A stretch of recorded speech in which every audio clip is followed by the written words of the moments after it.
Welcome to the One Deal Millionaire podcast, where we don't just bounce properties, we flip mindsets. I'm JD Allen, Marine Corps veteran, engineering leader, and your multifamily investment mentor. If you're stuck chasing small gains, we're here to change the game. Each week, we dive into strategies to bounce your way to your first million. No fluff, no hype, just real talk, real deals, and real momentum. We buy chaos, turn it to cash, normalize pain, then watch it stash. Rent's too low, we raise that flow. But what about life when it moves too slow? You fix the books, but your peace still leaks. You scale deals, but your soul's got creaks. Systems for tenants, but none for your mind. Time to normalize you and leave the stress behind. This ain't just real estate, it's real life rhythm. Let's get your habits in shape, start building and winning. Okay, let's get into it. In real estate, we buy chaos. That's the game. You walk into a building where the rents are under market, the tenants are late, the roofs are leaking, the books are a mess. And you don't panic. You lean in because you see something most people miss. Potential inside the mess. And then you go to work. You stabilize it. You clean up the lease rolls. You bring order to the books. You add systems, expectations, processes, and culture. And what do we call that? Normalization. We bring that property back to a baseline, back to a predictable rhythm, so it can cash flow, scale, and eventually we're going to exit at a profit. Now here's the part we don't like to talk about nearly enough. When was the last time you normalized your own life? I don't mean some cliche about work-life balance. I mean, really looked at your day-to-day like a building you just acquired and said, okay, what's working, what's not, and how do I stabilize this thing? Because the truth of the matter is this, a lot of high performers, those people like you and me, we treat our properties better than we treat ourselves. You know how to optimize a P&L, but are you optimizing your own peace? You track KPIs for your team. But are you tracking whether your mornings are serving you or draining you? See, normalization isn't just a real estate phase. It's not something you do between value add and exit. It's a way of thinking, a mindset, a personal operating system. And the scary thing is, most of us never even consider applying it to our own lives. Why? We get so caught up in the scale, the systems, the deals, that we forget our own health is in deferred maintenance. Our calendar looks like a war zone, our headspace is over leveraged, and our relationships, well, they've got some tenants we probably should have evicted a long time ago. But we justify it, and we tell ourselves, once I close this next deal, once I refinance, once I hit that next milestone, then I'm going to slow down. Then I'll get organized. But you and I both know that then rarely comes. Because chaos doesn't evolve itself. It grows unless you normalize it. And here's the core idea I want you to hear today. You don't scale inside of chaos. You scale inside a rhythm. You don't build freedom out of scattered effort. You build it out of structure, and you don't live your potential while living in a reactionary mode. You realize it by creating stability first. Think about how you'd approach a property like that. You would do an audit. You'd identify where the cash is leaking. You'd bring in help. You build systems. You set a culture and you say, let's get this place under control so we can grow. Why not do the same for you? If your mornings are unpredictable, if your habits aren't reliable, if your thoughts are mostly reactionary, and if your peace is hanging on by a thread, you're not broken. You're just not operating in a normalized fashion. And that's what we're going to unpack in this episode.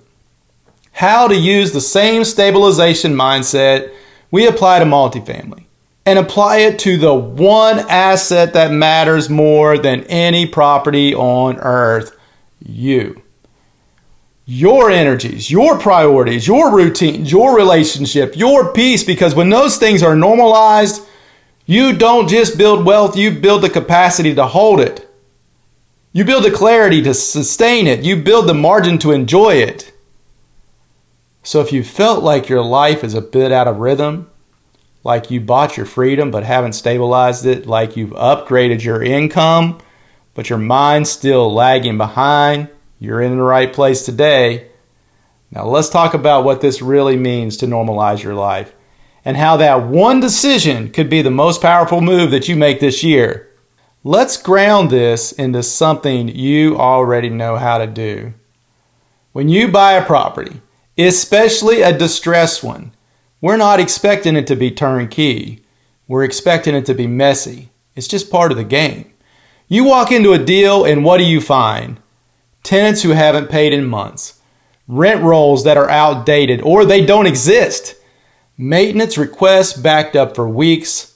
The landscape is in a mess. The units are in disrepair and the property manager may have already ghosted everyone. They have shafted their responsibilities and they have walked away. Complete chaos. But you don't run, you lean in. Why? Because you have a plan. You understand that you're in that normalization phase. You're not trying to flip it in 30 days. You're not pretending the property's perfect.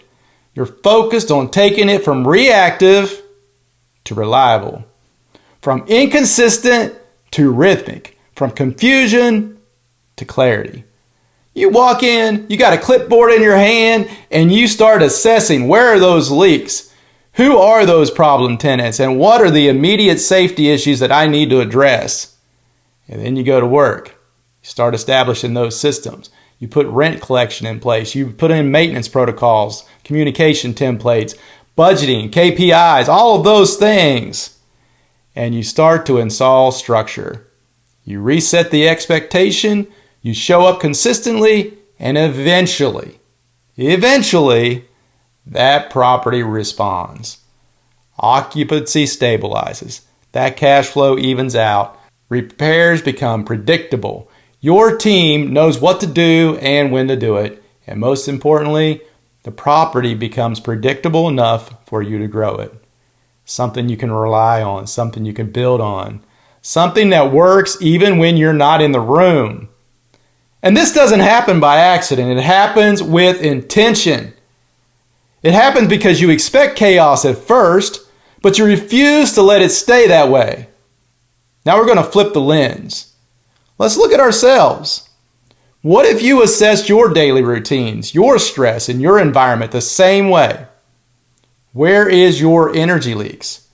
What are you constantly behind on from your to-do list? And are you running your schedule like a business or reacting to whoever yells the loudest? See, if I told you a property had no system for rent collection or no maintenance plan and no leadership, you'd say that's going to be a disaster. Well, you're damn right, but most of us live exactly that same way. We're managing our lives like a tenant-run building. No plan, no priorities, and no pulse. Letting other people set the tone for our days. We're reacting to everything and planning for nothing. We're running high-level investments while our own mindset and habits are stuck in day one chaos. So here's the question. If you never allow a six-figure property to stay in disarray, why would you allow your six-figure life to stay unnormalized? Your time is an asset. Your peace is an asset. Your energy, your clarity, your creativity, they are investments and they deserve to be stabilized. So now that we understand the power of normalization in real estate, let's take that same mindset and apply it to our own life. Because here's what I know. Once you normalize your life, you don't just think clear. You make better decisions. You move with purpose and you create the kind of environment where big goals actually become possible. So now that we've walked through how you normalize a property, let's flip the mirror and ask the hard question. What does chaos look like in your life? Because just like real estate, life gives off signals when things are mismanaged. Chaos, real chaos, can be subtle. It hides in that day-to-day and it shows up in patterns like these. Number one, you're always in reactive mode. You wake up and the first thing you do is check your email or check your phone. You don't start the day, you let the day start you. And from that moment on, you're behind. Not because you're lazy, but because you have no rhythm, no system, no space. You're putting out fires all day, and even when you're doing productive things, you feel scattered. That's chaos.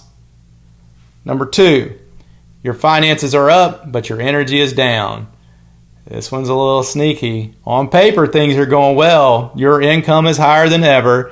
You've got deals under contract, and you're making those moves. But inside, deep inside, you feel drained. You're exhausted after basic tasks. You snap at people you care about. You start skipping the gym, and you're too tired to cook, so you eat junk food and call it fuel. And worst of all, you're not enjoying any of it. That is chaos. Number 3, you're living off cycles, not systems. Some weeks you're dialed in, meals prepped, workouts done, focused and locked in. Other weeks, you're a ghost, burned out, distracted, completely unmotivated. You're either at 100 or you're at a 0. There is no sustainable 70%, no baseline that you can count on. You don't have a structure to carry you through the off days, so when life hits, everything starts to collapse. Again, that's chaos. Number 4, your mind is cluttered. You lie in bed thinking about 19 different things. The call you didn't return, the bill you forgot to pay, that trip you haven't booked, that podcast you still haven't launched, and that person you haven't apologized to yet. You're carrying 1,000 open tabs in your mental browser, and every one of them is slowing you down. But you haven't created a place to put those things, no system to offload and organize, so your brain stays in overdrive. Guess what? Chaos. Number 5, you're emotionally reactive. You snap at your partner, you zone out your kids, you read one critical comment and it ruins your entire day. You try to focus on business, but your emotions are running the show. And what's worse, you think, I just need to work harder. But working harder doesn't solve the emotional disorganization, it just buries it deeper. And that's chaos. And here's the thing most people miss. Chaos doesn't always look like failure. Sometimes chaos looks like success, but it's built on a shaky foundation. You can be killing it externally and still be one stressful moment away from crashing internally. And that's what we're here to confront. Because when your life runs like this for too long, you start to think it's just the price of ambition. That stress is normal. That burnout is inevitable. That peace is for people who aren't building anything important. That's a lie. Real freedom doesn't feel frantic. Real peace isn't found after the exit. It's built during the process. And just like we normalize a property so it can cash flow, you normalize your life so you can live. So if any of this sounds familiar to you, if your calendar's a mess, your emotions are fried, and your mind is always one step behind, don't beat yourself up. Don't blame your ambition. Just recognize that you've outgrown your current operating system. It's time to upgrade. You don't need to slow down. You just need to normalize. And that's exactly what we're going to walk through next. Let's break down the 4 steps in normalizing your life so you can build stability, clarity, and real freedom from the inside out. Now that we've called out the chaos, let's talk about what to actually do about it. Because here's the good news. Just like with real estate, chaos isn't a death sentence. It's an opportunity. It's a signal that says there's room for structure, there's room for rhythm, there's room to grow. And when you approach your life like a property in need of stabilization, you can apply the same framework that works in multifamily to create consistency, peace, and progress in your personal world. So here are the 4 steps I use to normalize a property and how I apply them to normalizing my life. Step 1, audit what is not working. You can't fix what you won't face. Before we touch a spreadsheet or launch a new habit, we need brutal clarity. And in real estate, that starts with an audit. What are the actual rents? What's overdue? What's fallen through the cracks? In your life, you need to do the same thing. So I want to ask you to take a moment and pause. Ask yourself these questions. Where am I leaking time? Where am I leaking energy? Where am I emotionally over-leveraged? Maybe it's your mornings. Maybe it's the endless doom scroll at night, or maybe it's the way you say yes to every single request, even when you know it should have been a no. This audit isn't about shame, it's about awareness. Because you can't normalize something you haven't measured. Try this. For one day, just one. For one day, just one. Track where your time and energy goes. Literally log it like a financial statement. You will be shocked at how much chaos isn't because of complexity, it's because of lack of clarity. Number 2, install those small systems. You don't rise to the level of your goals. You fall to the level of your systems. This is the most misunderstood part. Most people try to fix their lives with motivation. They want the perfect morning routine, the flawless planner, the optimized calendar, but what you really need are simple, repeatable systems. Things that happen even when your motivation is gone. In multifamily, it looks like rent reminders, weekly PM check-ins, monthly budget reviews. And in life, it might look something like a 10-minute nightly reset, a Sunday planning session, a set bedtime alarm. Yeah, just like for the kids, you need one too. It doesn't have to be perfect, just has to be consistent. Let your systems carry the weight on the days your willpower can't. And remember, start small. Normalize one thing at a time. Don't try to renovate the whole building in a week. Step 3, track consistency, not perfection. Progress isn't about streaks. It's about trend lines. This is where a lot of high achievers fall off. We miss one workout, so we quit. We mess up a meal plan, so we binge. We forget our routine once and we act like the system's broken, but it's not. Think about your properties. If a tenant misses rent one time, do you sell the building? Of course not. You zoom out. You look at the overall trend and you figure it out. Is occupancy rising? Is the NOI stable? Is the property moving in the right direction? Do the same for your habits. Don't track streaks, track momentum. Ask yourself, did I show up more often this month than last month? Did I respond better to stress this week than last? Am I operating with a little more peace than I was 30 days ago? That's normalization, not perfection. It's a predictable rhythm. Once your nervous system starts trusting that rhythm, that's when life really starts to feel like it's under control. Step 4, set the culture. Systems keep running. Culture decides how they feel. When you buy a building, you're not just inheriting units, you're inheriting a culture. How the tenants behave, what's tolerated, what's expected, and often that culture needs a reset. And guess what? Your life has a culture too. Are you in the habit of rushing through everything?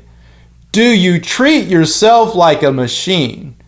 Are your relationships built on survival or intentionality? Culture isn't just about what's done, it's about how it's done. In your home, in your schedule, in your inner dialogue, what culture are you setting? What tone are you establishing?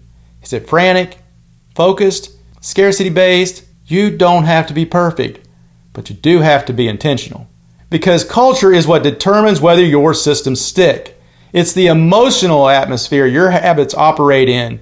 And when you set that tone consciously, you stop running life like a circus and start leading it like a business that matters. So let's recap those 4 steps. Number 1, audit what's not working. Number 2, install small, consistent systems. Number 3, track consistency over perfection. And number 4, set the culture you want to live inside. Now, these aren't overnight fixes, but they are definitely levers. And if you pull them consistently and intentionally, you'll start to feel your life shift from random chaos to steady control, from burnout to bounce back, and from reactive to truly normalized. Now, let's talk about what normalization is not, because I want to make sure that we don't start confusing structure with settling. So let's clarify something big, because the moment I say normalize your life, there's a little voice that might start whispering in your head and it says, normalize. Does that mean settle? Doesn't that mean get comfortable and stop growing? Isn't chaos just part of ambition? And let me be clear. Normalize does not mean settle. It means stabilize so you can scale. Now let's go back to real estate for just a moment. When you normalize a property, are you done with it? No, you just started. That's when the real value gets created. You have stabilized rents, so now you can increase NOI. You have systemized operations, so now you can scale management. You have cleared the chaos, so now you can confidently refinance, reinvest, or sell. Normalization is the foundation, the platform, the launch pad.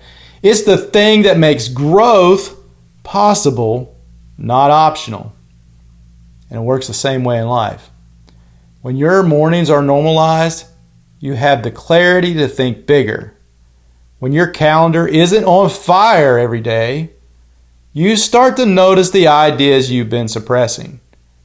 When your energy isn't constantly depleted, you show up to opportunities with presence and power. Now here's what I've seen over and over again in my life and in others. The moment someone stabilizes their baseline, that's when they start to actually grow. They write books, they start podcasts, they launch the business, invest in properties, and they leave the job that's been draining them for years. Why? Because they're no longer trying to chase greatness. They're no longer trying to flip their lives. They're operating like a real investor, buying value, creating structure, and making it sustainable. So don't confuse this with slowing down. Normalization is not about living small. It's about creating the rhythm that allows you to live big consistently. Let me say that one more time. Normalization creates the rhythm that allows you to live big consistently. And in a world full of burnout, breakdowns, and breakdown videos on social media, that kind of rhythm is a superpower. So here's where we're going to land the plane. We started with real estate, with the idea that we walk into chaos, into broken leases, poor books, deferred maintenance, and we bring order. We normalize that property so it can perform, so it can cash flow, so it can scale, and so it can sell. And what I've shared with you today is simple but powerful. But you can do the exact same thing with your life. You can stabilize the chaos. You can reclaim your time. You can bring rhythm to your days, your thoughts, your energy. You can create an internal world that mirrors the kind of peace, power, and structure you bring to your investments. Because the truth is, you don't need more ambition. You don't need more speed. You don't need another late night motivation binge. You need normalization. You need a foundation that doesn't crack every time life gets loud. You need structure that's going to let you breathe, not cage you in. You need habits that hold even when you don't feel like holding anything. That's how you scale. That's how you build freedom that actually feels like freedom. So here's your challenge for this week. Pick one area of your life that feels the most chaotic. Could be your mornings, your inbox, your meals, your mental clutter, your emotional reactions. Number 2, write down what chaos looks like in that area. Number 3, then write out one small system you can install this week to normalize it. Could be a shutdown routine, a weekly reset, a 10-minute timer at the end of your day, one simple habit you'll track without judgment. Because remember, this isn't about fixing everything. It's about building the habit of stabilization, about treating your own peace like high-yield asset that it is. You don't flip your life overnight. You normalize it, one lever at a time. And when you do it consistently, you stop surviving inside of chaos and you start living inside of momentum. Normalize life, not just your stack. Fix your rhythm and the wealth comes back. Audit the chaos, systems the pain, structure the struggle, rewire your brain. One move daily, that's how you grow. Peace ain't soft, it's your power and flow. This ain't the end, just the start of the bounce. You scale when your systems start counting the counts. So breathe in deep, put the plan in motion. Normalize now, build life with devotion. If this hits home with you, I'd love to hear about it. Shoot me a message, leave a review, share this with someone who's been stuck in chaos and needs a path out, because peace is possible. Rhythm is possible. A normalized life That's not just for the lucky, it's for the intentional. Thank you for listening, and I'll see you on the next episode. That's it for today's episode of the One Deal Millionaire podcast. If you got value from this, share it with a friend who's ready to stop playing small. And remember, wealth isn't built by watching, it's built by moving. So take what you learned, apply it, and keep the velocity of money working in your favor. Subscribe, leave a review, and stay in the loop at thebouncemethod.com. And until next time, keep bouncing forward.